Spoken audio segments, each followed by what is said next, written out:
Hi everyone, कैसे हो आप सभी। आप सभी का एक बार फिर स्वागत है आपके अपने यूट्यूब चैनल लेट्स एजुकेट पर। आज हमारा 14 प्रैक्टिस सेट है super series most important question बाल विकास शिक्षा मनोविज्ञान से देखेंगे फ्रेंड्स, जो यूपी टेट सुपर टेट और भी एग्जाम के लिए बेहद हेल्पफुल रहेगा आज का क्लास हमारा। पहला क्वेश्चन है आज का हमारा, हर लाख के अनुसार शैशवावस्था है। हर लाख के अनुसार बताइए शैशवावस्था को कब से कब तक माना गया है। पहले ऑप्शन में है जन्म से 1 वर्ष, बी ऑप्शन में जन्म से 2 माह, सी ऑप्शन में जन्म से 2 सप्ताह, डी ऑप्शन में जन्म से 2 वर्ष। तो हर लाख के अनुसार शैशवावस्था को माना गया है जन्म से 2 सप्ताह तक। इसका सी ऑप्शन सही पहले क्वेश्चन का। अगला क्वेश्चन है सेकेंड नंबर का, शैशवावस्था के भाग नहीं है। तो कौन सा इससे चारों ऑप्शन से बताइए शैशवावस्था का भाग नहीं है। फ्रेंड्स, पार्ट्यूनेट यह शैशवावस्था का भाग है कि नहीं। बी ऑप्शन में पोस्ट नेटल, सी ऑप्शन में नियोनेट, डी ऑप्शन में सभी। तो बताइए कि शैशवावस्था का भाग नहीं है तो पोस्ट नेटल जो है फ्रेंड्स वह शैशवावस्था का भाग नहीं है, जबकि पार्ट्यूनेट और नियोनेट दोनों हैं शैशवावस्था के भाग। तो इसका बी ऑप्शन सही है सेकेंड क्वेश्चन का। अगला क्वेश्चन तीसरे नंबर का, नियोनेट स्टेज है। तो नियोनेट स्टेज कब से कब तक मानी गई है। जन्म से 30 मिनट की अवस्था जो होती है वो नियोनेट की होती है, कि बी ऑप्शन में है जन्म से 15 दिन, जन्म से 15 दिन की अवस्था नियोनेट कही जाती है, कि सी ऑप्शन में जन्म से 30 दिन की, लास्ट ऑप्शन में है जन्म से 1 वर्ष की। तो फ्रेंड्स, जन्म से कितने मिनट की अवस्था जो नियोनेट मानी जा रही है, तो ये फ्रेंड्स जन्म से 30 दिन की अवस्था, ठीक है, जन्म से 30 दिन की अवस्था जो है वह नियोनेट की कही जाती है। तो इसका सी ऑप्शन सही है। अगला क्वेश्चन चौथे नंबर का, शैशवावस्था की विशेषता नहीं है। तो इस चारों ऑप्शन में से बताइए कि शैशवावस्था की कौन सी विशेषता नहीं है। पहला ऑप्शन में है अपरिपक्वता, बी ऑप्शन में समायोजन। तो शैशवावस्था का समायोजन फ्रेंड्स कहलाता है कि बच्चा जब माँ के पेट से बाहर आता है तो वह हर चीज़ों में, ठीक है, वातावरण में और फ्रेंड्स खान पियन, ठीक है, उसको बाहरी चीज़ों से मिलता। पहले तो माँ के नाल से मिलता था, अब बाहर उसको हर चीज़ में समायोजन करना पड़ेगा, उसके खाने पीने रहन सहन, ठीक है, वातावरण सभी है, तो समायोजन तो करेगा ही। सी ऑप्शन में मूल प्रवृत्त्यात्मक व्यवहार और डी ऑप्शन में है खतरनाक अवस्था।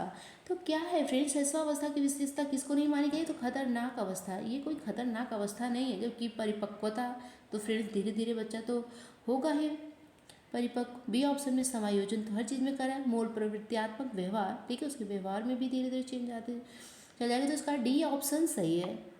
अगला क्वेश्चन है, प्री स्कूल एज किस अवस्था को कहते हैं। तो प्री स्कूल एज किस अवस्था को माना गया है। ए ऑप्शन बाल्यावस्था, बी ऑप्शन पूर्व बाल्यावस्था, सी ऑप्शन उत्तर बाल्यावस्था, डी ऑप्शन में बचपना अवस्था। तो प्री स्कूल एज है फ्रेंड्स वह किसको माना गया है। प्री फ्रेंड्स ये पूर्व बाल्यावस्था को प्री स्कूल एज माना गया है। किसको, प्री स्कूल एज माना गया है, तो पूर्व बाल अवस्था को, ठीक है, इसका बी ऑप्शन सही है 5वें नंबर क्वेश्चन का। अगला क्वेश्चन है, बचपना अवस्था की विशेषता नहीं है। बताइए कौन से चारों ऑप्शन में बचपना अवस्था की विशेषता नहीं है।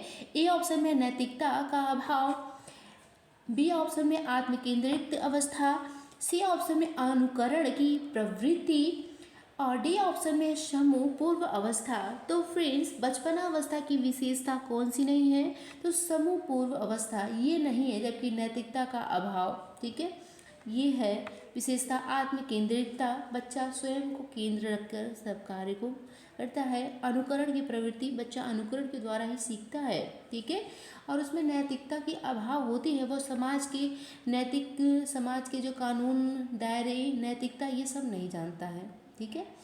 तो ये डी ऑप्शन जो है वह सही नहीं है, वो विशेषता नहीं है बचपनावस्था की। अगला क्वेश्चन है, 7वें नंबर का, किस अवस्था को मिथ्या परिपक्वता की अवस्था कहते हैं। तो किस अवस्था को मिथ्या परिपक्वता की अवस्था कह रहे हैं।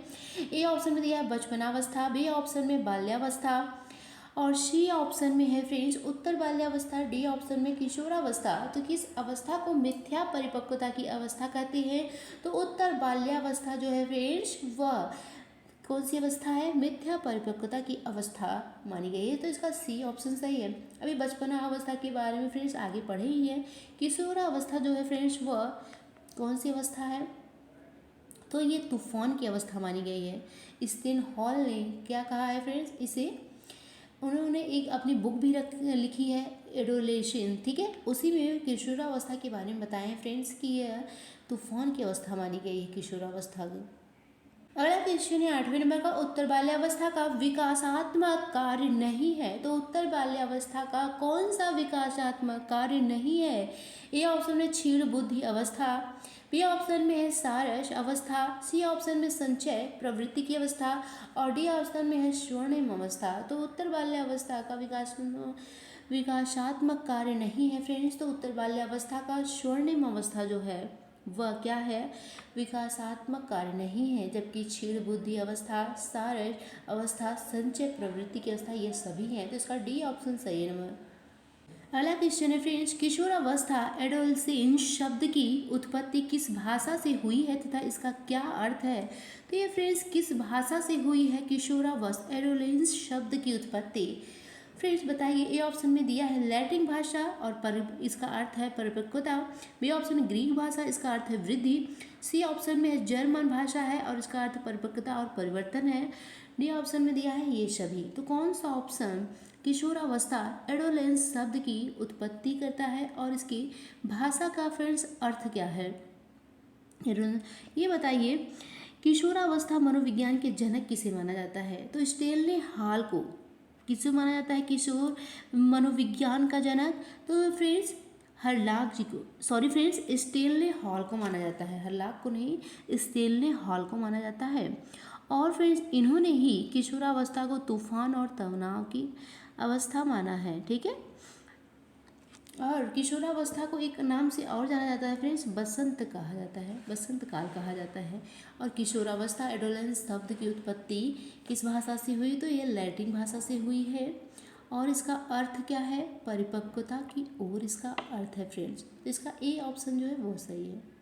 अगला क्वेश्चन है फ्रेंड्स, अगला क्वेश्चन हमारा है होमोसेक्सुअल स्टेज। होमोसेक्सुअल स्टेज से तात्पर्य क्या है? बताइए कि होमोसेक्सुअल स्टेज से तात्पर्य क्या है? ऑप्शन में समान लिंग से आकर्षण की अवस्था है, बी ऑप्शन में विषम लिंग से आकर्षण की अवस्था है, सी ऑप्शन में किसी भी से आकर्षण की अवस्था है कि स्वप्रेमी अवस्था है। होमोसेक्सुअल स्टेज से तात्पर्य है कि समान लिंग से आकर्षक की अवस्था, ठीक है फ्रेंड्स। इसका तात्पर्य यही है कि हम अपने समान लिंग के प्रति आकर्षित रहते हैं, ठीक है। इसका ए ऑप्शन सही है। अगला क्वेश्चन है बहुमुखी उत्तरदायित्व की अवस्था किसे कहा जाता है? तो बहुमुखी उत्तरदायित्व की अवस्था किसे कहा जाता है? ए ऑप्शन किशोरावस्था को कहा जाता है, बी ऑप्शन प्रौढ़ावस्था को, सी ऑप्शन में मध्यावस्था को माना जाता है, डी ऑप्शन में है वृद्धावस्था को। फ्रेंड्स मिस्टेक हो गया लिखावट में। तो बहुमुखी उत्तरदायित्व की अवस्था किसे माना जाता है? तो फ्रेंड्स प्रौढ़ावस्था को माना जाता है, इसका बी ऑप्शन सही है। अगला क्वेश्चन है वृद्धि का अर्थ क्या है? बताइए कि वृद्धि का अर्थ क्या है। ये ऑप्शन में दिया है आंतरिक और बाह्य अंगों का बढ़ना, यह वृद्धि विकास का अर्थ है। सेकेंड ऑप्शन में है केवल बाह्य अंगों का बढ़ना, सी ऑप्शन में केवल आंतरिक अंगों का बढ़ना, डी ऑप्शन में शारीरिक व मानसिक रूप से बढ़ना। वृद्धि का अर्थ यही होता है फ्रेंड्स कि आंतरिक और बाह्य अंगों का बढ़ना, ठीक है। आंतरिक और बाह्य अंगों का बढ़ना ही वृद्धि कहलाता है। इसका ए ऑप्शन सही है। केवल देख के फ्रेंड्स ये दोनों ऑप्शन गलत हो गया और बस शारीरिक और मानसिक रूप से बढ़ना ये कोई वृद्धि का, ठीक है। शारीरिक तो बढ़ना, मानसिक में क्या है फ्रेंड्स, वृद्धि है नहीं, आंतरिक रूप से, ठीक है। और बाह्य अंगों का बढ़ना वह वृद्धि का अर्थ सही कहलाएगा। तो इसका ए ऑप्शन सही है। अगला क्वेश्चन है विकास में होने वाले परिवर्तन होते हैं। तो विकास में होने वाले परिवर्तन होते हैं, ए ऑप्शन में रचनात्मक और विनाशात्मक होते हैं, बी ऑप्शन में है रचनात्मक, सी ऑप्शन में विनाशात्मक और डी ऑप्शन में है शारीरिक। तो विकास में होने वाले परिवर्तन कैसे होते हैं? तो विकास में होने वाले परिवर्तन वह रचनात्मक और विनाशात्मक दोनों होते हैं फ्रेंड्स। इसका ए ऑप्शन सही है। अगला क्वेश्चन है विकास के क्षेत्र है। तो विकास के क्षेत्र फ्रेंड्स कौन कौन से हैं? ए शारीरिक विकास, बी ऑप्शन में मानसिक विकास, सी ऑप्शन में सामाजिक विकास, डी ऑप्शन में उपयुक्त तीनों। तो विकास के क्षेत्र में ये तीनों शामिल हैं। ठीक है फ्रेंड्स, शारीरिक विकास, मानसिक विकास और सामाजिक विकास, ये हमारा विकास का क्षेत्र है। तो इसका डी ऑप्शन जो है वह सही है फ्रेंड्स। अगला क्वेश्चन है, विकास की प्रक्रिया के मुख्य रूप है। विकास की प्रक्रिया के मुख्य रूप कौन कौन से हैं फ्रेंड्स? ए ऑप्शन में आकार व अनुपात में परिवर्तन, यह विकास परिवर्तन प्रक्रिया के मुख्य रूप हैं। बी ऑप्शन में पुरानी रूपरेखा में परिवर्तन, सी ऑप्शन में नए गुणों को प्राप्ति, नए गुणों की फ्रेंड्स प्राप्ति, डी ऑप्शन उपयोग तीनों। तो विकास की प्रक्रिया के मुख्य रूप कौन से हैं? तो ये सभी विकास की प्रक्रिया के मुख्य रूप है। आकार व अनुपात में परिवर्तन, पुरानी रूपरेखा में भी परिवर्तन, नए गुणों की प्राप्ति, तो ये सभी विकास की प्रक्रिया में शामिल है। तो इसका फोर्थ ऑप्शन जो है वह सही है। अगला क्वेश्चन है, बाल मनोविज्ञान तथा बाल विकास में प्रमुख अंतर है। तो बाल मनोविज्ञान तथा बाल विकास में प्रमुख अंतर किसमें है फ्रेंड्स? ए ऑप्शन में अध्ययन पद्धतियों में है, बी ऑप्शन क्षेत्र में अंतर है, सी ऑप्शन कार्य में अंतर है, डी ऑप्शन उपयुक्त में से कोई नहीं। तो बाल मनोविज्ञान तथा बाल विकास में प्रमुख अंतर किसमें है? तो क्षेत्र में अंतर है प्रमुख। ठीक है फ्रेंड्स, इसका बी ऑप्शन सही है। अगला क्वेश्चन है, बाल विकास इसका अध्ययन है। बाल विकास किसका अध्ययन है? ए ऑप्शन है बालकों के विकास के विभिन्न पहलुओं का अध्ययन है, बालकों के व्यवहारों का अध्ययन है, सी ऑप्शन में विकास को प्रभावित करने वाले तथ्यों का अध्ययन है, उपयुक्त तीनों का। तो बाल विकास किसका अध्ययन है? बालकों के विकास के विभिन्न पहलुओं का भी अध्ययन है बाल विकास, बालकों के व्यवहार का भी अध्ययन है, विकास को प्रभावित करने वाले तथ्यों का। तो बाल विकास इन सभी का अध्ययन करता है। तो इसका डी ऑप्शन सही है फ्रेंड्स। अगला क्वेश्चन है, किस वैज्ञानिक ने इस बात पर जोर दिया है कि बाल मन प्रौढ़ मन से भिन्न होता है? तो किस मनोवैज्ञानिक ने इस बात पर जोर दिया है कि बालक का मन प्रौढ़ के मन से भिन्न होता है? ए ऑप्शन में रूसो ने दिया है जो, बी ऑप्शन हर्लॉक है, सी ऑप्शन में कमेनियस, डी ऑप्शन में है जॉन लॉक। तो किसने जोर दिया है कि बालक का जो मन है फ्रेंड्स वो प्रौढ़ के मन से भिन्न है? किस मनोवैज्ञानिक ने? तो फ्रेंड्स कमेनियस मनोवैज्ञानिक ने। इसका सी ऑप्शन सही है। अगला क्वेश्चन है, मातृकला एवं शिशु पालन का महत्व है। तो मातृकला एवं शिशु पालन का क्या महत्व है? ए ऑप्शन में केवल माता पिता के लिए महत्व है, बी ऑप्शन है शिशु के लिए, सी ऑप्शन में समाज सुधारकों के लिए कि उपयुक्त सभी के लिए। मातृत्व कला एवं शिशु पालन का महत्व उपयुक्त सभी के लिए फ्रेंड्स क्या है? महत्व देता है, केवल माता पिता के लिए नहीं, केवल माता पिता के लिए भी, शिक्षकों के लिए भी, समाज सुधारकों के लिए, सभी के लिए मातृकला और शिशु पालन महत्व देता है। तो इसका डी ऑप्शन सही है। अगला क्वेश्चन है, प्रत्येक लिंग कोष के क्रोमोसोम के जोड़ों की संख्या बताइए। तो प्रत्येक क्रोमोसोम के जोड़ों की संख्या बताना है। तो कितने होते हैं जोड़ इसके जोड़े कितने होते हैं प्रत्येक लिंग कोष के क्रोमोसोम के? तो ये फ्रेंड्स 24 होते हैं कि 28 होते हैं, 23 होते हैं, 30 होते हैं?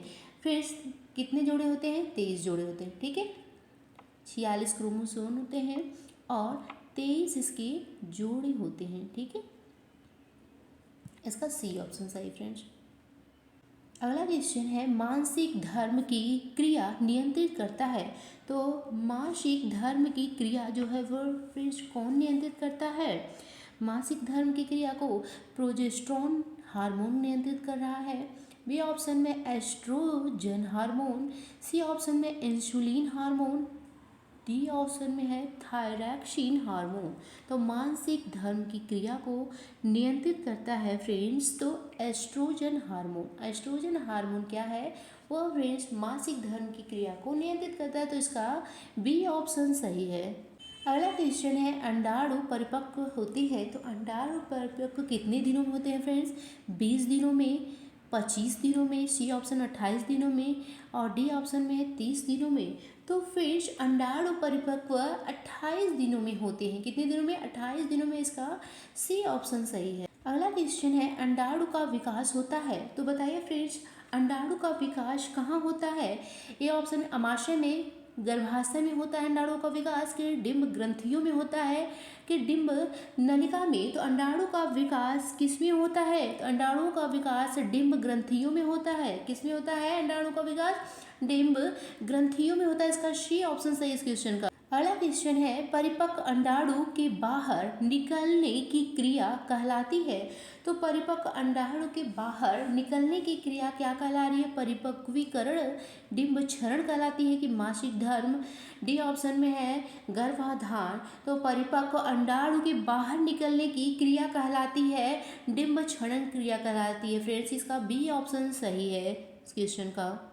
अगला क्वेश्चन है अंडाणु के परिपक्वीकरण की क्रिया प्रारंभ होती है। तो फ्रेंड्स अंडाणु के परिपक्वीकरण की क्रिया प्रारंभ कब से होती है? शैशवावस्था में होती है कि बाल्यावस्था में, वयस्क संधि में, किशोरावस्था में? तो यह फ्रेंड्स किसमें अंडाणु के परिपक्व होने की क्रिया आरंभ हो जाती है? तो वयस्क अवस्था में। इसका सी ऑप्शन सही है। अगला क्वेश्चन है बाल मनोविज्ञान का विस्तार है। तो बाल मनोविज्ञान का विस्तार क्या कहलाता है? बाल विकास कहलाएगा। बी ऑप्शन में विकासात्मक मनोविज्ञान, सी ऑप्शन किशोरावस्था और डी ऑप्शन में जीवन रचय। तो बाल मनोविज्ञान का विस्तार विकासात्मक मनोविज्ञान है। इसका बी ऑप्शन सही है। अगला क्वेश्चन है और लास्ट क्वेश्चन इस वीडियो का, वृद्धि प्रारंभ होती है। तो वृद्धि कब से प्रारंभ हो रही है फ्रेंड्स? गर्भाधान से। बी ऑप्शन किशोरावस्था से, सी ऑप्शन में गर्भाधान के 2 सप्ताह बाद से, डी ऑप्शन में गर्भावस्था से। तो वृद्धि का प्रारंभ हो जाता है गर्भाधान के 2 सप्ताह से। फ्रेंड्स इसका सी ऑप्शन सही है। कैसा लगा आज का हमारा वीडियो? आई हो फ्रेंड्स आप सभी को पसंद आया हो। तो जुड़ने के लिए लाइक और सब्सक्राइब करना मत भूलिएगा लेट्स एजुकेट पर। और फ्रेंड्स कैसा आज का क्वेश्चन लगा कमेंट भी कीजिएगा। बाय।